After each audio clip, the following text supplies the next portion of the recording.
Sveiki! Norim šiandien jums papasakoti apie Toyota Hiluxą. Toyota. Taip, apie Tao Motor Coyote.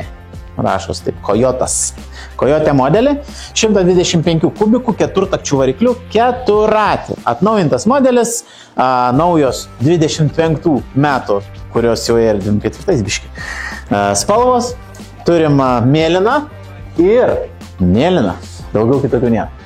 Taip, ką galim pamatyti? Nesureguliuoti visai jokie suvedimai. Paliekam autentiškai, taip kaip džiunglėse kojotai, vaikštai visokie pakrypti. Tai ypatingai funkcionalūs ir gražų žibintai. Opa, matot? Kur funkcionalum?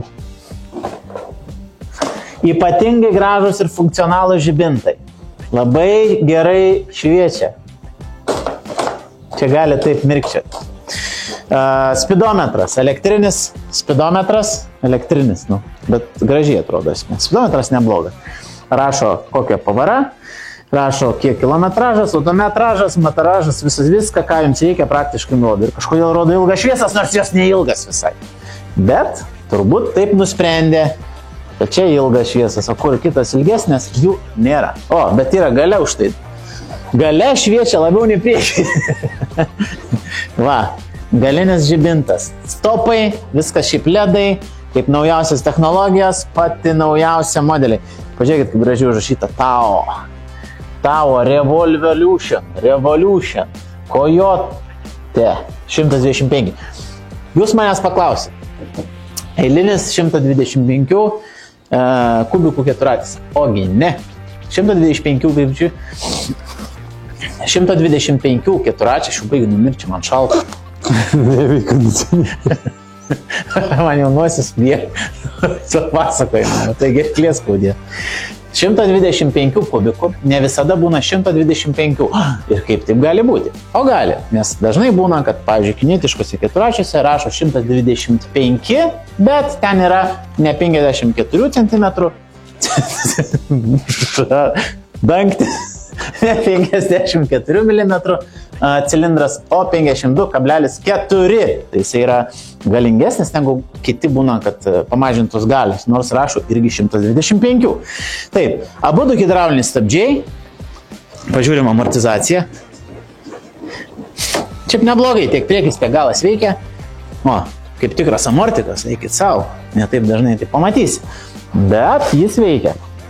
Taip, geresnis rėmas. Tao Motor pasižymi tuom, kad jie daro geresnius rėmus, nei kad būtų ekonomiškesni, kur būna 4-račiai. O tai kuo skiria?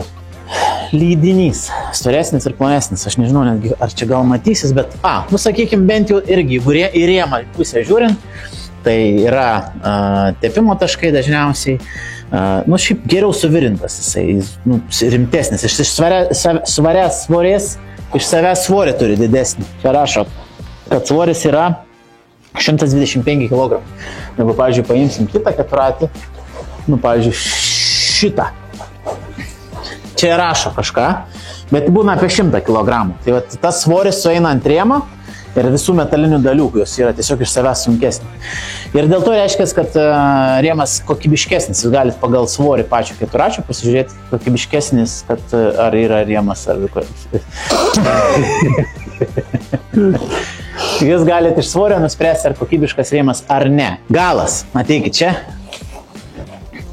Norėčiau pasidalinti neįtikėtinai gerai padarytą galinę šakę. Galima čia, aš nežinau, kaip čia jums parodyti teisingai, bet pagal visą storį metalo, pagal viską, jūs galite pamatyti, kad tai yra tikrai žiauriai gerai suvirinta ir visa sistema gerai padaryta. Tai čia viskas elementariai. Duslintuvas šį būna sportiniai, čia yra elementarus pastatytas. Kartais sportinis yra geriau, kartais yra blogiau, nes sportinis jisai yra garsesnis. Ir kaimynus dažnai, pavyzdžiui, erzina, jūs ant važinėsi, tai tie šiek tiek tylesni. Norėčiau papasakot apie variklio paduškas. Čia yra labai svarbu. Tao Motor irgi, matau, turi tas paduškas. Jeigu aš jį paversiu ir išlaušiu kokią plastiką. Va, variklis stovi ant tokio viso rėmo ir čia yra kaip salemblokai vadinami tie gumos įvarės ir jisai turi tą mažesnį vibraciją vadinamą. Tai yra tikrai labai svarbu, nes jeigu, pavyzdžiui, būna tuose ekonomiškesnėse keturračiuose, jisai būna tiesiog prie rėmo priverštas, jisai vibruoja šiek tiek labiau. Tai vat vienas iš privalumų. Veidrodėliai, žinoma, visi tie kiti privalumai, kurie egzistuoja visur. Ir tai yra šitas keturratis būtent turi rankenėlę priekį atgal, jis yra automatas. O ar galima čia pasistatyti kojinį? Kojinį? Gali. Bet rankenėlė. Žinoma. Gali. Ir kojinė rankenėlė, bet čia reikės išpjauti. Matot skylę?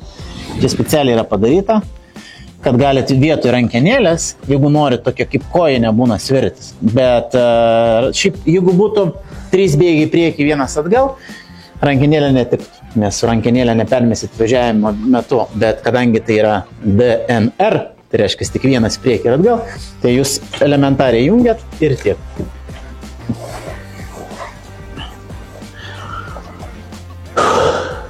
Taip. Šį ir kitus keturračius rasit, kaip žinoma, pas mankiu.lt, o mankius tai yra aš ir visi kiti mūsų komandos nariai. Mes labai džiaugiamės, kad jūs pas mus perkat.